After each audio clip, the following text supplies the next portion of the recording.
Teresita Blanco, dear sister, and today we're reading Saturnastra Karina. This is lesson 7, part 2, on privacy. Karina did her hair up in twin pigtails. The hair acquired a nice silvery tint with purple stripes. The top of her attire was a light blue with a weird cut and a blue frilly arm decoration. And a wavy frilly skirt was just over the knee, and it had 4 long cloths, like piece of fabric, coming out from beneath the underskirt. The exposed arms had 2 spiral underarm bracelets with an orb. From the earth, the fabric was interconnected, and the ankle shoes had a nice star pattern on top, and the zippers came with a little bell. On her head, she had a fabric tie headband. Aside from the blue, the outfit had a single purple line as accent. Also, the socks were of 2 different lengths, with one shorter having a ribbon tied and a couple of inches over the knee. For earrings, she wore 2 large hoop earrings, perfectly round. As before, she wore plenty of pretty bracelets and a couple of rings as well.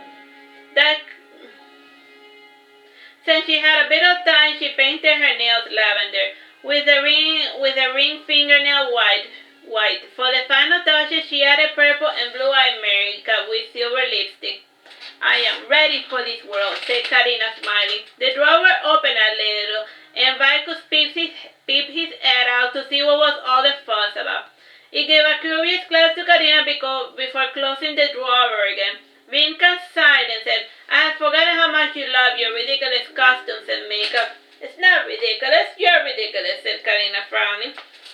She left the room, and on the way out, Canon commented, looking sharp, Karina. You think so too? She asked.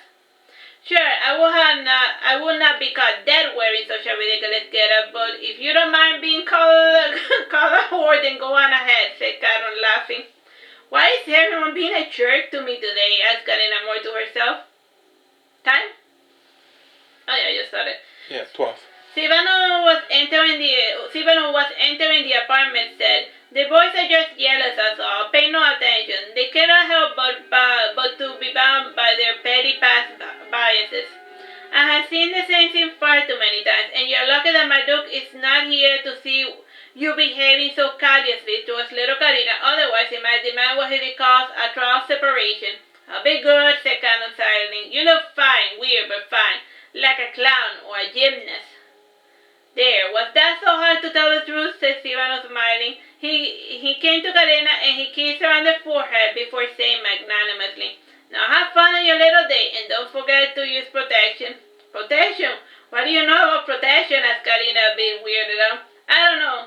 I'm only familiar with the phrase because Marduke uses it sometimes. I don't know what it means, said Sivano. He added and said, wait here a moment.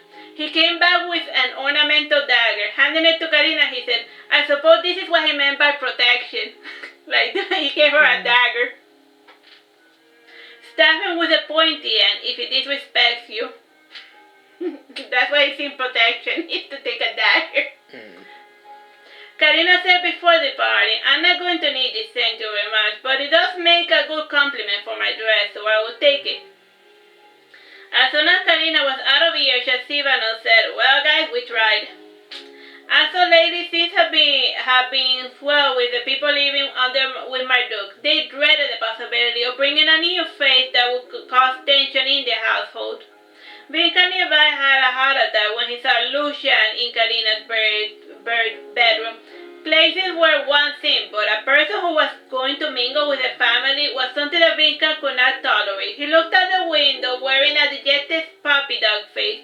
The puppy face in specific he showed was that of a Shar-Pei puppy. Without realizing it, everything started to grow quiet around him. He jumped out of his skin when he looked and saw to his side when he looked to his side and he saw Vicus in a larger human form. He yelled, Chibi Christ! The yell made Vicus stand and close Vinca's many mouth. When everything grew as quiet as a mouse, Vicus left Karina's bedroom to roam about. As he did, everything around him was compelled to be still and silent.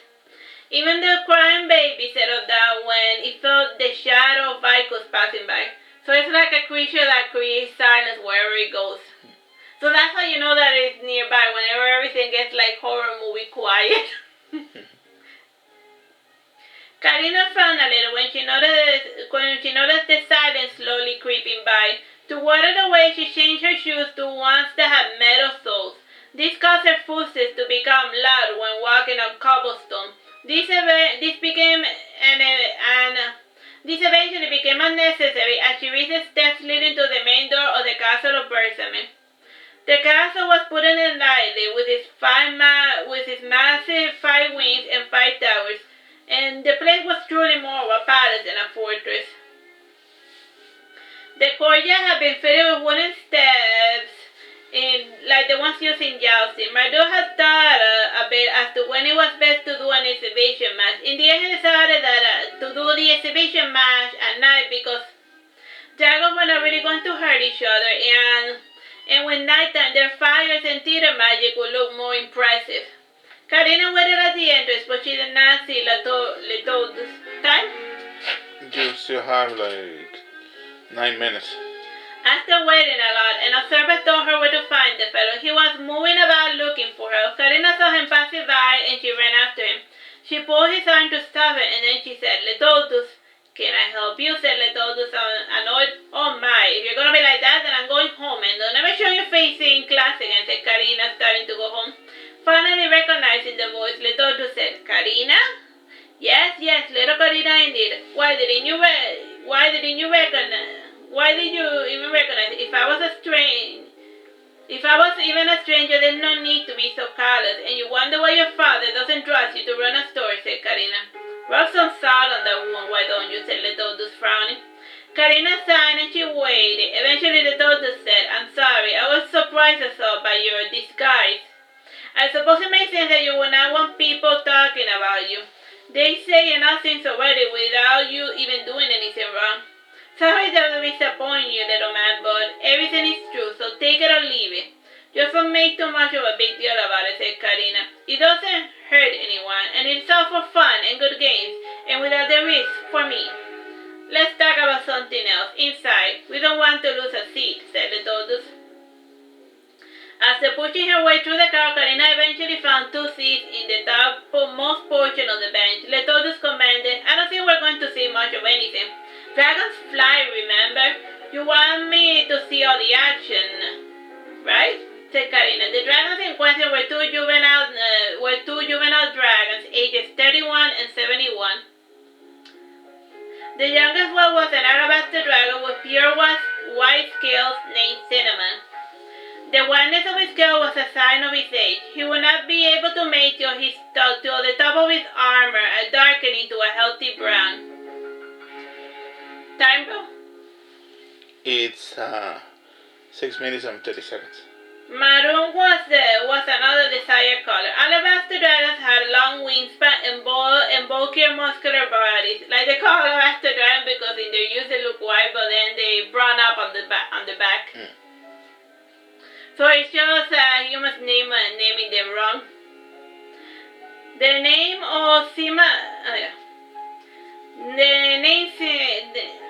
Cimarron was longer. The mane of Cimarron was longer on the head, which made his growing horns look even smaller. The hands and feet only had 3 fingers with no opposable thumbs. He had no thumbs. The tail had a bit of a fin, which was used for mid-air steering. The other fellow was unlike anything seen in Veragerung. It had a serpentine body with black fins that resembled wings. It had a lot of small, tiny legs, like those of a centipede or a caterpillar. The wings indeed were bigger, but the dragon had to pump blood into them. The mouth had a serpentine-like quality to it, and when the wings expanded, they acquired color with the chrome of a rainbow, starting red at the top and turning blue at the bottom. This strange dragon called itself Nua Nua. The dragons started by glaring at each other and snapping their teeth. It was followed by aggressive turning, as one usually sees in cats in the wild. Their manes started standing on end. Nua started snapping closer and closer, while Cimarron started taking in and exhaling air. Slowly the air started taking a more crimson color. With this opening, the fire cauldrons around the arenas were lighted up, and the music started. The band was located at the bottom of each of the benches. Each was composed of 20 musicians. In this way, they provided a bit of surround effect for the dragons fighting in the middle. Time? You still got 8 minutes. Karina brought up for Letholdus some popcorn. Frowning, he said, "What is that?" "Food. Don't you want any?" "It is called popcorn, by the way," said Karina. "Well, put it away. It is rude to the people around you," said Letholdus. Karina asked the people around her, "Do you want some?" "Yes, thank you. I'm starved," said the fellow. The girl beside him asked, "Do you think this is actually safe?" What if a dragon falls on us?" asked another fellow. "Don't worry about it. You see that man in white robes? He's creating a shield. If anything is thrown in our general direction, he will intercept it." "Phew, what a relief," said Letholdus, starting to relax a little. The dragons started clawing and snapping at one another. The scales ripped, and some shards even landed near the feet of some of the people in the lower banister. A shell came to try to pick up one of the scales, but he crossed his hand over the red line, and Cimarron immediately stopped the battle, and he roared, "Get back behind the red line, little boy."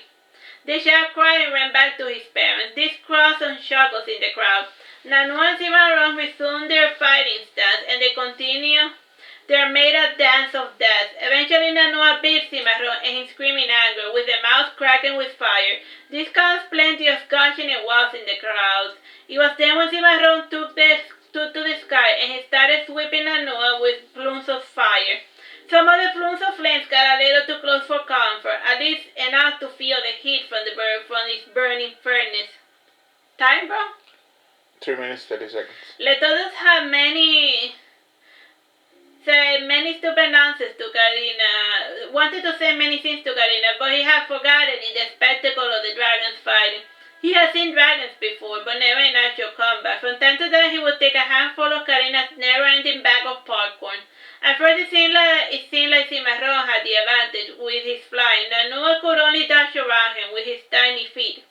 Eventually, Nanu got heated enough to shoot from his mouth a burst of lightning that looked quite impressive indeed. As it spread about, it filled the night sky with one bolt that eventually found Cimarron. This messed with Cimarron's flight trajectory, which he had to correct to avoid hitting one of the towers. With Cimarron's done, Nanu started gathering air, and blood flowed into his shrunken wings. Eventually, they grew into beautiful rainbow wings. From then on, the battle was all aerial, and from time to time, one of the dragons would fly a little too close to the banister. The night was quite clear, and most of the moons were full. As such, it was one of the brightest nights in the kingdom. Due to the bright colors of the dragon, it was impossible for a fellow to miss any detail of the action. The pair of dragons had been chosen for this exhibition because they regularly fought over mating rights and territory, and since they had grown up together, the fights never escalated to the point where they actually truly harmed one another.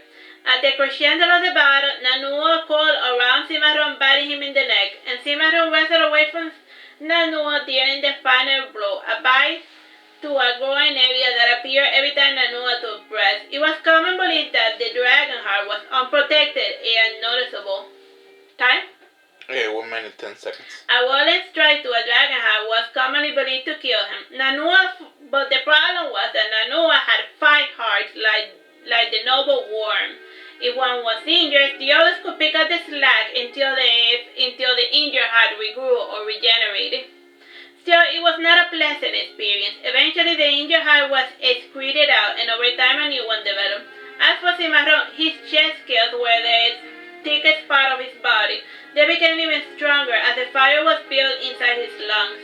The skirmishes overall lasted 20 minutes, and Cimarron wanted for it to be a little longer, but Marduke said that the people were getting bored if the fight lasted more than 15 minutes. Alright, let's continue this later. Bye.